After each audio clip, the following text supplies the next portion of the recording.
Les députés, membres de la commission éducation et développement socio-culturel, à la découverte des sites touristiques de la région de la Kara. Le paysage pittoresque de Tchare a constitué la première curiosité qui a attiré la délégation parlementaire dans la COSA. Les populations de Tchare détiennent un savoir-faire en matière de pavage à partir des morceaux des objets en terre cuite. Les membres de la commission éducation et développement de l'Assemblée nationale ont pu s'en apercevoir. Tchare est surtout une localité reconnue pour sa forge. D'ici, des instruments de travail sont fabriqués et distribués ailleurs. Aujourd'hui, les forgerons sont confrontés à un problème, celui de la pénurie de la matière première. Actuellement, ce qui nous gêne, et je peux dire que c'est le problème de fer et de charbon. Pourquoi? Le fer est en finition. Le gouvernement nous interdit d'acheter les traverses des rails. Ensuite, le charbon, la coupe de bois anarchique, les eaux forêts ne nous laissent pas. Et le coût du charbon, actuellement, un sac coûte 7 500 en allant.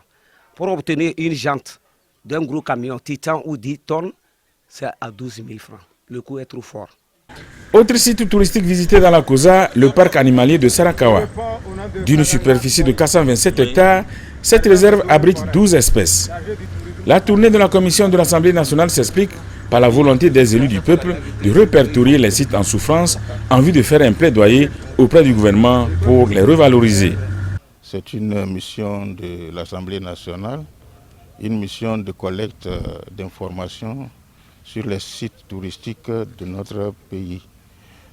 Collecte d'informations concernant les réalités des sites, leurs atouts, les difficultés, afin d'élaborer un document qui nous servira de document de plaidoyer à l'endroit de l'exécutif, afin qu'il puisse prendre les dispositions nécessaires pour la sauvegarde et la promotion de ces sites. Par ailleurs, nous avons une autre mission, c'est une mission de sensibilisation. Parce que généralement, nos populations ne comprennent pas l'importance de ces sites-là. Nous avons le devoir de leur faire comprendre de la nécessité de préserver ces sites parce que c'est des sources de recherche. Farang dans la Bina, les Ofounou de Nangbani à Bassa et Koutamako à Nadoba dans la Kéran sont les autres localités et sites touristiques visités par la commission éducation et développement socio-culturel de l'Assemblée nationale dans la région de la Kara.